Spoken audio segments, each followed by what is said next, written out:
Hi, I'm Lumen. If you're watching this video, you're very likely interested in the board game Agricola, and specifically the online version available at Play-agricola.com. For this video, I'm going to assume that you know the rules to the game already and have some experience playing. If you don't know the rules, some other helpful videos explaining the game itself are linked in the video description below. So in this first video, I'm first going to show you how to play solo games, which are more or less necessary before playing multiplayer games on Play-agricola.com. I know that it sounds like you're jumping through hoops just to play a board game you know already. So why am I starting with solo games, and why am I strongly suggesting that you do? Primarily, it's because the Play Agricola interface takes some time to get used to. It's not the easiest to operate quickly right out of the gate. As a result, all the Play Agricola players know this and will often set a registration and minimum game requirement to join. Now, they'll usually lower the game requirement, but very few regulars will play with a complete newbie to the site. So, I'm strongly recommending you play solo games to build both your interface skills and your track record. Once you've played a handful of solo games, you should be able to get into some multiplayer games and you'll likely be better prepared. Alright, let's get started. So when you go to Play-agricola.com, this is the page you land on in room number 1. The first thing you'll want to do is register an account, and it's very quick. You just fill out these and hit register. Then once you have your username, you log in, like so. And now you're signed in to Play-agricola.com, and your username should show up on this right-hand bar here. So to start a game, you'll want to go to an empty room. So right now we're in room 1 with a couple other people. Rooms 3, 4, 5, 6, and 7, and 8 have people in them, but room 2 is empty, so we'll go to room 2 right here. And we'll start a game by clicking here to enter room, choosing our player count size. We'll do a solo game to start off and get used to the website interfaces. We'll select the EIK decks, which come in the base game, and we'll also select the World Championship deck because it's a very popular deck. So now that we have these, there are more settings down here, but we'll explain those later. Create the game and then begin game. This will launch the 3 windows that will start your solo game. So here is the main game board. Here is your personal farm, and here is your hand of cards. So I'm going to take a quick second right now to rearrange these windows. Now that we've reorganized our windows, we can start our game. So we're playing a solo game right now, and that's because in your first couple games on Play-agricola.com, you'll need to learn how to use the interface and the keys to play the game quickly. So in this game, I'm going to show you how to do that. So to begin the game, we click Begin Turn, and a peep automatically moves from your own farm to the game board. To take an action, you drag your peep to the action space you want, and then do the effect of the turn. So for example, if I wanted to grab 2 wood, I would drag my peep to the Take 2 Wood space. To take accumulation spaces that have resources on them, you left-click the resource and select Take, which automatically moves the resource from the board to your farm. Similarly, if we wanted to take 1 clay instead, I would left-click the clay and then click Take. So for some of these other actions, for example, Take 1 grain has no grain on the board, so you need to add the grain manually. So to do that, you drag your peep to take 1 grain, and then you'll click on your own farm board and click G. G is the key to add a grain.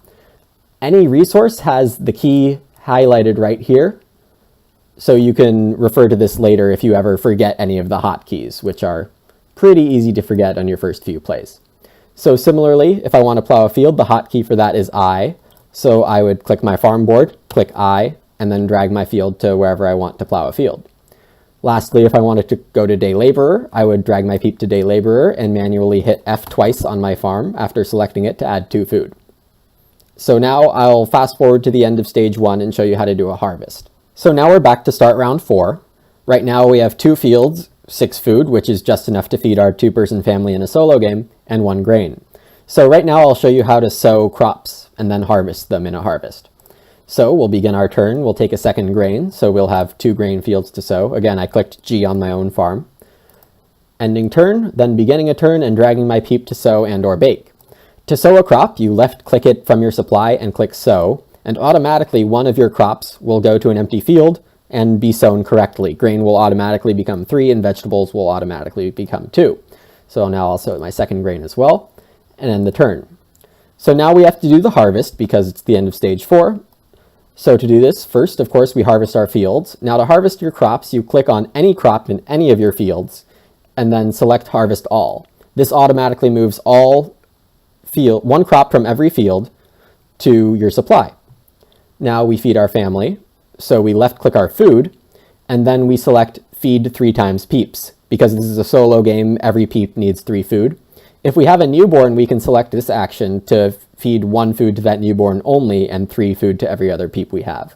So we'll click feed 3 times peeps, and 6 food automatically is deducted from our farm. And we have no animals to breed, so this completes our harvest, and we can click new round to go to round 5. So now I'll cut again, and we'll move to the end of stage 2, where we can do exciting things like growing our family. So we're back now with 1 move left to do in round 6. In round 5, I took 5 clay and 5 reed, and with my first action in round 6, I took 12 wood that had accumulated. So now we'll build rooms. To do this, you drag your peep to the build rooms and or stables, and then you click your own farm. The hotkey for rooms is D, so I'll add 2 rooms by clicking D twice and dragging them to the squares that I want to put them in. I'll also build 1 stable to show you how to do that. The key for building a stable is B, so I'll hit B and then drag that to the proper place on my farm. So now I've built 2 rooms in a stable and I'll need to pay for them. To do this, you left click on any of your resources in your supply and click pay for all.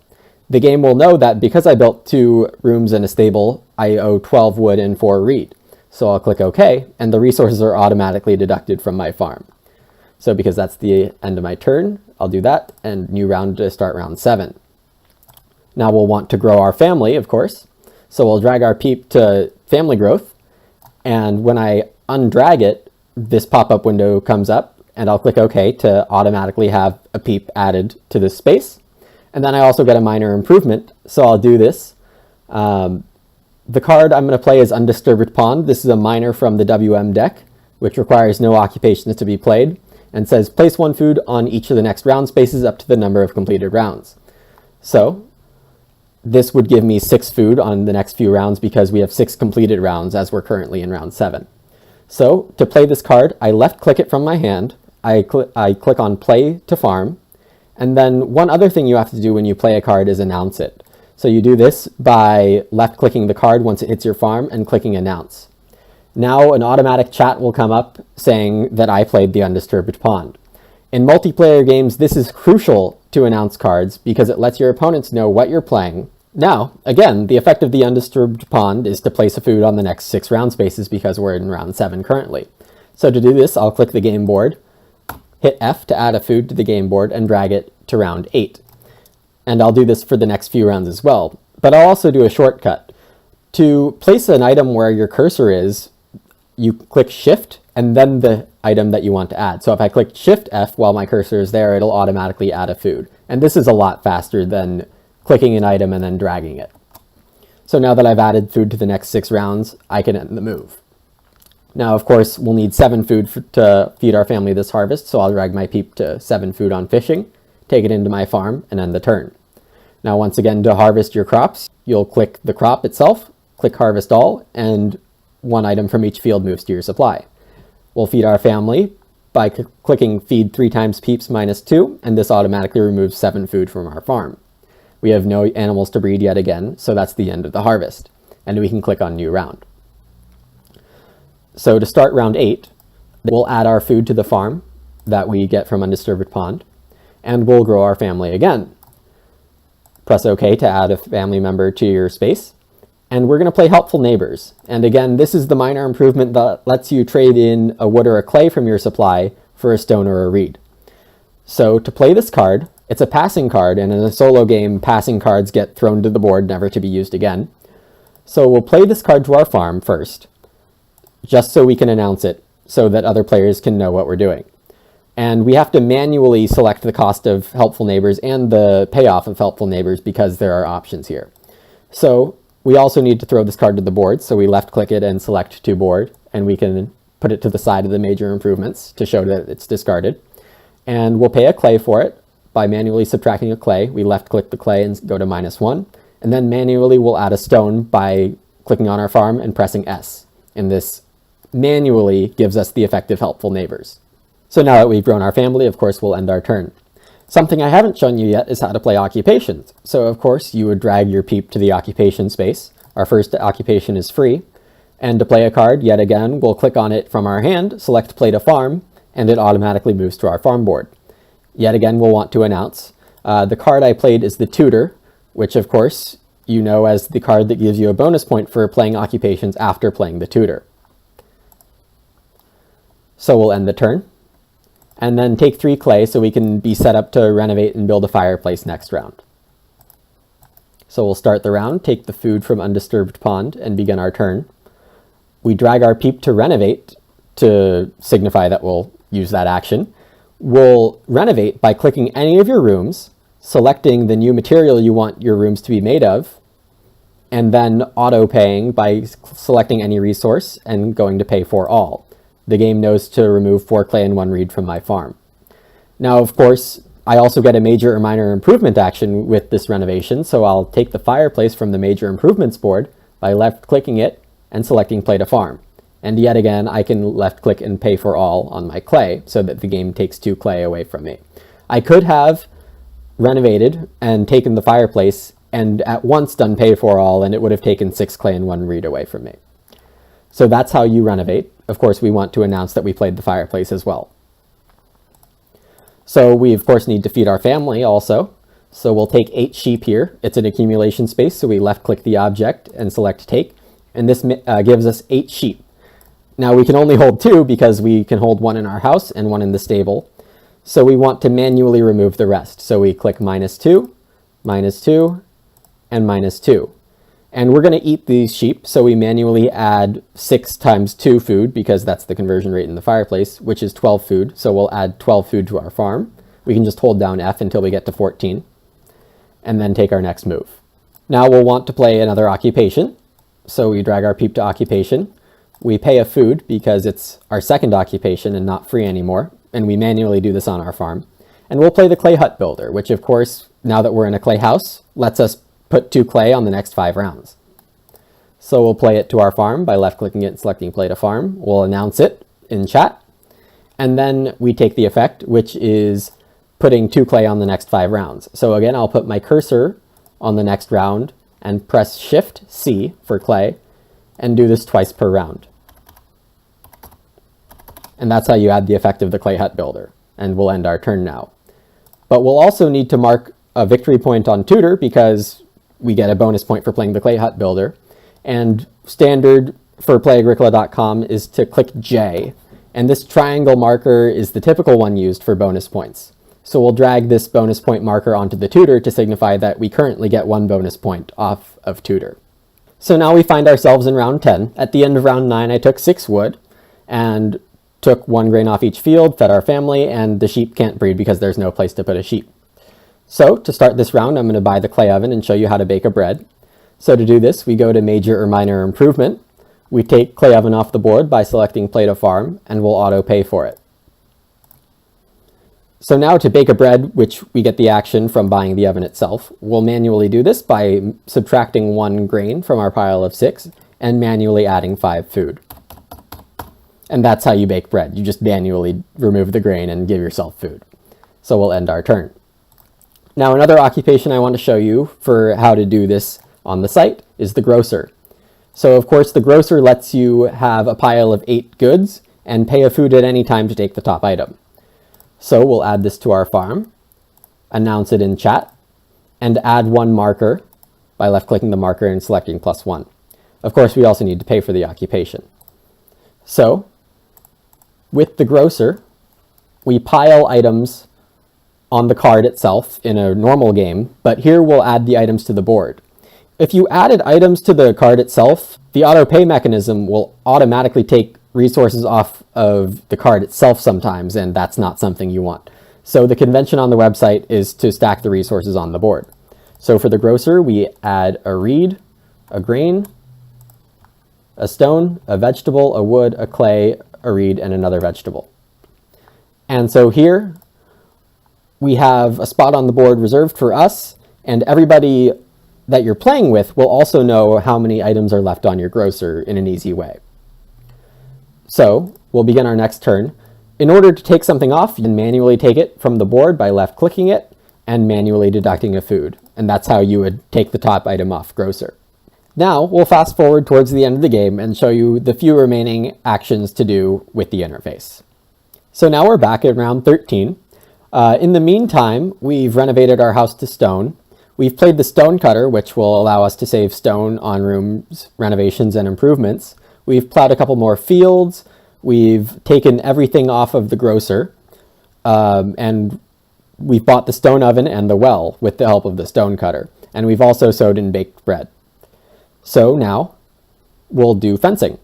So to do this, we'll begin our turn. We'll get as much wood as we can. So now this brings us to 14 wood and end our turn. Now we drag our peep to fence, and the best way to fence is use the letter Z instead of the N or the M that are suggested right here on the hotkey list. So just as if you were pressing shift, but you don't have to press shift for Z's, you would have your cursor over the space you want to fence and hit Z, and this automatically adds a fence piece where your cursor is. So we'll build 14 fences in this way.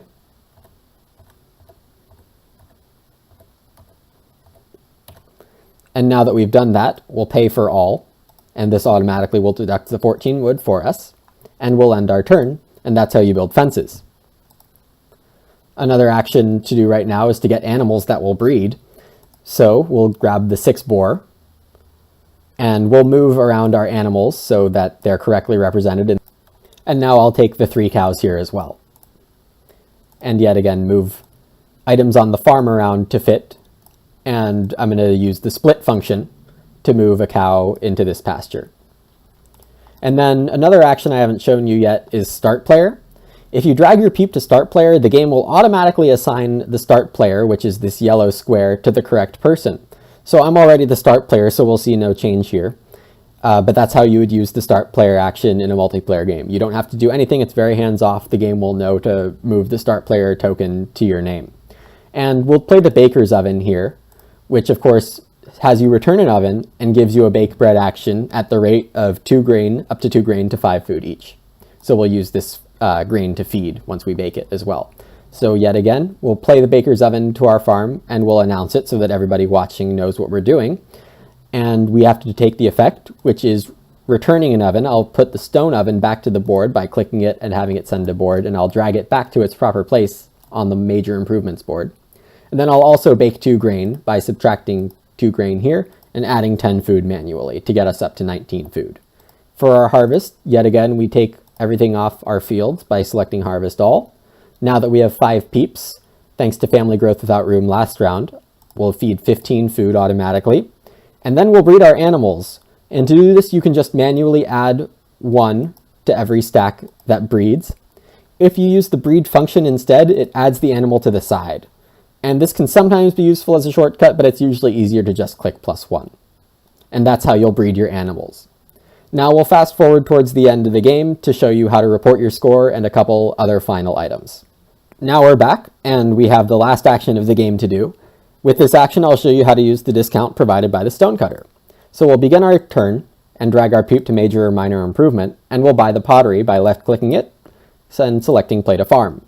So the pottery, of course, normally costs 2 clay and 2 stone, but with our discount from the stone cutter, we can afford it by paying only 1 stone and the 2 clay. So we can do this in 2 ways. We can manually add a stone and then select pay for all, and the auto pay will get it, or we can remove the resources manually. So just to prove to you that this works this way, I'll add a stone to my farm, left click the resources and select pay for all, and the game will still take 2 clay and 2 stone from us. And that's how you apply a discount, such as the stone cutter. Now, that's the last action of the game, so I'll end a turn, do our final harvest by harvesting, feeding 15 food, and breeding by adding 1 of each animal. And then once you've done this, you can end the game. Once you end the game, a report score dialog box comes up. Now, it's important to record your score because it creates a game log on your account, and experienced players will know once you have a few games recorded that you start to understand the interface, the hotkeys and such, and are a quicker player, and they'll be willing to invite you to a multiplayer game after that. So to report the score, the chat shows us with 66. We can also see this by going to get score. So we have a base score of 66, and the score card reminds us that tutor has bonus points attached to it. So we see that tutor has 3 points on it, So we'll add 3 points manually to this 66 to give us a nice score of 69. And we click Report Score, and that will record the score in the game log and be attached to your account. So this concludes a solo game. And when you have a few solo games played, you're responding to other people in chat, then you shouldn't have much trouble getting into a multiplayer game. And once you've been in a couple multiplayer games and have shown that you're a solid player with regards to the site conventions, you'll respond to people, you'll play at a reasonable speed. It's also important to act like it's your normal board gaming group, so don't cheat, don't leave in the middle of games. Those are just big no-nos. You shouldn't have any problems getting into multiplayer games on Play-agricola.com. It's a great community. I've had a ton of fun here and learned a lot about the game. Really recommend it. Now, next, we'll show you a few conventions that are specific to multiplayer games.